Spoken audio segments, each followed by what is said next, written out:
समझ आप लोग।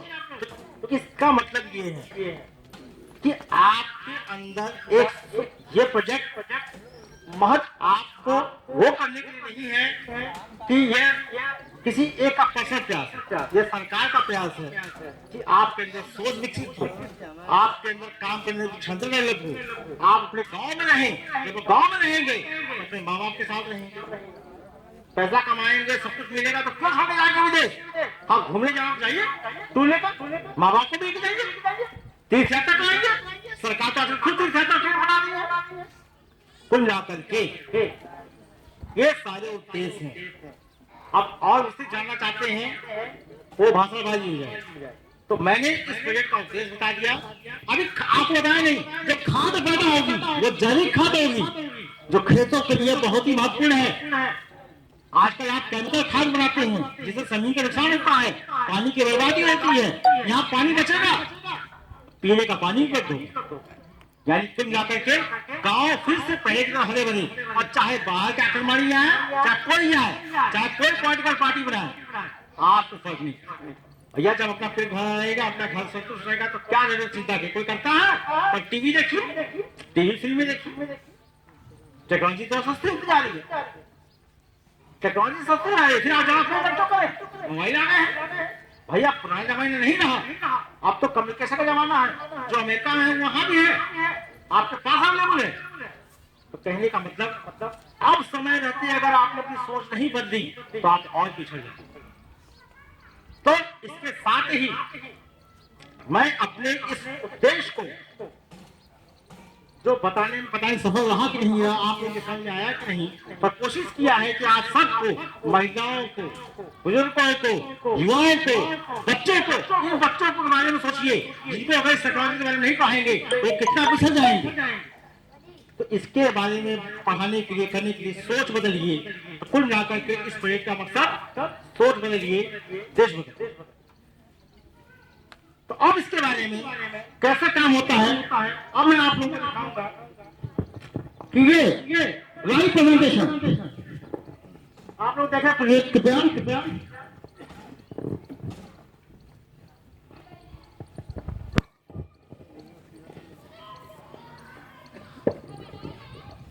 इसका अब करंट दे रहा है, ये सारा करंट प्रोड्यूस कर रही है। इसको बोलते हैं इलेक्ट्रोलाइसिस ऑफ वाटर। वाटर का फॉर्मूला क्या होता है? H2O, यानी 2 हाइड्रोजन के कण, 1 ऑक्सीजन कण। तो अगर हम बिजली प्रोवाइड करें तो हाइड्रोजन में ऑक्सीजन में कन्वर्ट जाती है। हमने इसको स्टोर कर लिया, देखिए इतना गैस बना हुआ है, समय चल रहा है। अब उसको, ये जो फ्यूल सेल है, ये छोटा सा एग्जाम्पल है फ्यूल सेल का। ये फ्यूल सेल सबसे पहले नासा ने अपने स्पेस प्रोग्राम में यूज किया था। जानते हैं जब हमारे अंतरिक्ष यात्री स्पेस में गए थे तो स्पेस में बिजली कहां से मिलेगी, पानी फिर कहां से मिलेगा। इस फ्यूल सेल की खासियत ये है, अगर पता है हाइड्रोजन ऑक्सीजन को जला देंगे तो पानी बनेगा, तो ऊर्जा बनी होगी। लेकिन उसको जलाने के बजाय दो इलेक्ट्रोड जैसे बैटरी में होता है, वहां पे अगर करें रिएक्शन तो हाइड्रोजन अपना इलेक्ट्रॉन छोड़ देता है, ऑक्सीजन इलेक्ट्रॉन बाहर कर लेता है।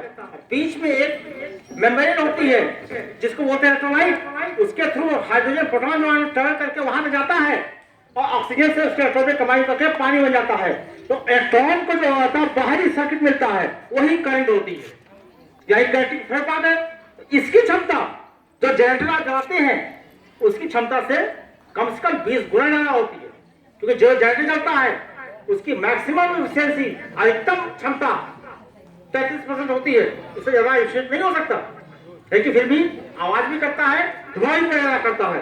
यह धुआं पैदा करता है ना आवाज करता है, लेकिन बिजली भी ज्यादा बनाता है 40%। और जो पानी बचा तो शुद्ध पानी, यानी पानी का अल्टरनेटिव पानी, तो अंतरिक्ष यात्रियों को पीने को पानी मिल गया। कोई नुकसान, पर्यावरण को नुकसान, कोई नुकसान नहीं। यही एक डेवलपमेंट है जो बहुत ही चमत्कारिक फ्यूल सेल, और इसका इस्तेमाल गाड़ियों में भी होता है। यानी जो टेक्नोलॉजी है न सिर्फ आपको बिजली देगी, आपको हर चीज देगी। तो यही इसकी चमत्कारिक चीज है। और देखिए इसका लोड लगातार समय से रन कर रहा है, इसमें करंट आ रही है, वोल्टेज आ रहा है, जो चाहे दे सकता है। और इसको बोलते हैं सोलरिंग मीटर। जो सूर्य की किरणों की ताकत को नापता है। इसको तरीका दिखा रहे हैं आपको।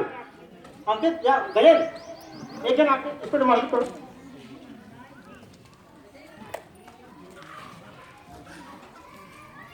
इधर आ गए। जस्ट इसको थोड़ा सा उठा लेना, हाथ में वाइट कराऊंगा ना, इसको सर की तरफ फेस करना, गोला आ जाओ। हाँ देखिए, इसको रेंज लगाओ। देखिए इसमें एक नंबर आ रहा है, इधर दिखाइए प्लीज इन लोग को भी।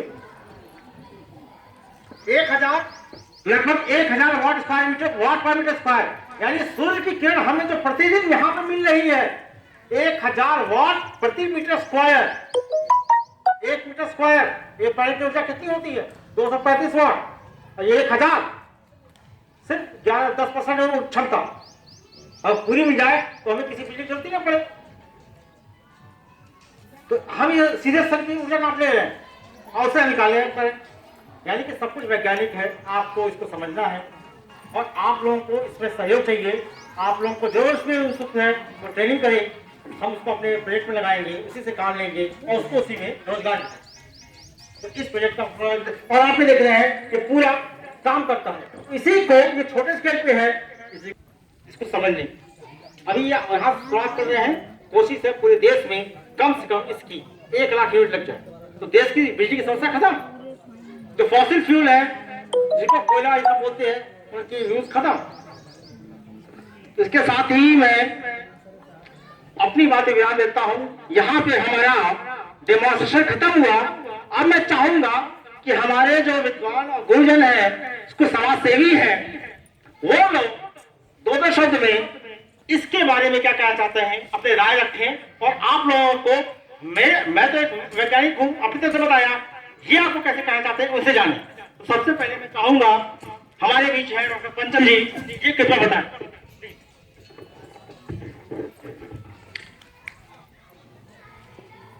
इस अहरौली खिजरपुर की धरती को नमन करते हुए युवा वैज्ञानिक डॉक्टर मनीष राजभर जी को धन्यवाद प्रकट करते हुए सबसे पहले मैं उनके माता पिता को प्रणाम करता हूं कि आज उन्होंने एक ऐसे सुपुत्र को जन्म दिया इस धरती से, इस माटी से, कि जिसकी सुगंध उत्तर प्रदेश ही नहीं, जो ये आविष्कार किए हैं, जो कर रहे हैं, हिंदुस्तान ही नहीं बल्कि पूरी दुनिया में इसकी सुगंध बिखरे, ऐसी मैं कामना करता हूं। मित्रों, ये ग्रामीण परिवेश में जहां से हम जन्मे, और आज बहुत खुशी मुझे है कि इसी माटी के आदरणीय डॉक्टर जोखन राम जी, जब हम लोग नाम सुनते थे कि अगर कोई विद्वान है गरीब के घर से पैदा होकर के, एक ऐसी संस्था जो हिंदुस्तान नहीं पूरे दुनिया में स्थान रखती है, काशी हिंदू विश्वविद्यालय, उस संस्था में प्रोफेसर जैसे सम्मानित पद पर कार्य करके भौतिक विज्ञान को एक नई दिशा दिया। धन्य है डॉक्टर साहब, धन्य है उनकी पत्नी, जिन्होंने अपना संस्कार, अपना गुण अपने इस काबिले तारीफ बच्चे को दिया। मनीष जी, हम लोग सामाजिक कार्यकर्ता जरूर हैं, मेरी बहुत बहुत शुभकामना है कि जो संघर्ष, जो कारवां लेके आप चल रहे हैं, अभी तो आपने एक अपनी नैतिक जिम्मेदारी ये बताया ऊर्जा के बारे में कि कैसे हमारे ग्रामीण के लोग भी ऊर्जावान होंगे। मैं आपका धन्यवाद करता हूं, बहुत शुक्रिया अदा करता हूं और शुभकामना भी व्यक्त करता हूं कि जिस तरह से, जिस ध्येय से, पवित्र उद्देश्य से आप लगे हैं समाज के प्रति, और खास तौर से जिस माहौल से आप निकल के गए हैं, उसको सुधारने का जो आप संकल्प लिए हैं, ईश्वर आपके संकल्प को पूरा करे। मेरी बहुत बहुत शुभकामना है। मैं पुनः आपके माता पिता को प्रणाम करते हुए यहाँ पे उपस्थित खिजरपुर की इस सरस्वती मंदिर पर यहाँ पे इकट्ठा हुए सभी साथियों का बहुत बहुत अभिनंदन करता हूँ, वंदन करता हूँ। जय हिंद। बहुत बहुत डॉक्टर पंचम साहब, आपने यहाँ पर आकर के जिस तरह से लोगों का भरोसा और हम लोग को आशीर्वाद दिया है, उसके लिए बहुत धन्यवाद। उसी तरह से मैं चाहता हूँ कि सभी मंच में उपस्थित विद्वान जन अपने दो शब्द दे करके इन जनता को इस शोध देने के बारे में कहें।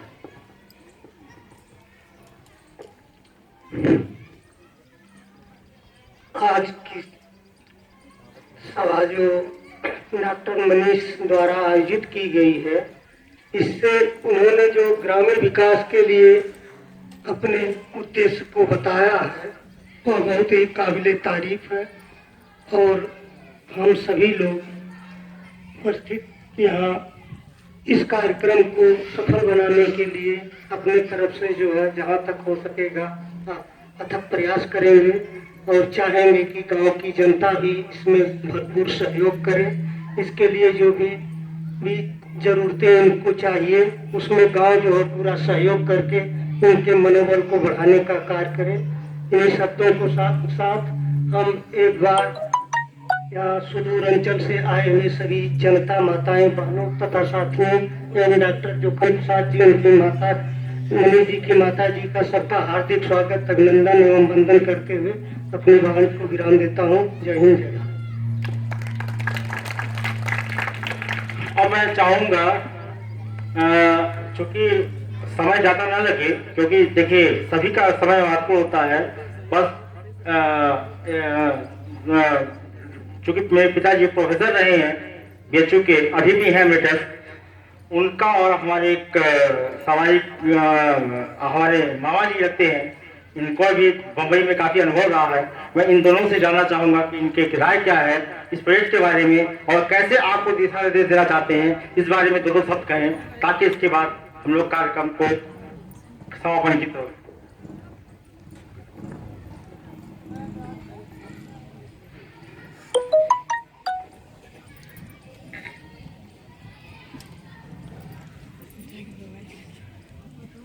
आज की इस महत्वपूर्ण बैठक में शामिल हुए इस सहरौली गांव के पुरुष और महिलाएं, नौजवान और बच्चे, मैं आप लोगों को बहुत बहुत धन्यवाद देता हूं कि आप इस कार्यक्रम में रुचि रख रहे हैं। आज किसी भी गांव या देश या शहर की तरक्की सबसे ज्यादा बिजली पर निर्भर है। अगर बिजली है तो वहां विकास है और बिजली नहीं है तो बिल्कुल अंधेरा, कोई विकास ही नहीं सोच सकता।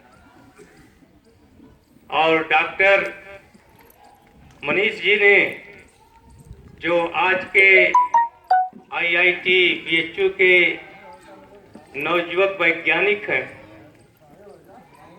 इन्होंने इस सोच को कि हम अपने दिमाग से, अपने बल से गांव में ऐसी योजना लाएंगे जिससे गांव का बहुत भला होगा, गांव की बहुत दिक्कतें दूर होंगी और नौजवानों को काम मिलेगा। इस लिहाज से इन्होंने ये काम बायोगैस का और सूर्य ऊर्जा का ये उपयोग करने के लिए सोचा। हम लोग सोच ही नहीं सकते, दिन भर ताप सूरज का बहुत ज्यादा सहते हैं, विकल हो जाते हैं धूप से, कन्वर्ट हो जाएगी, बहुत ज्यादा धूप लग रही है और भाग जाते हैं ठंडे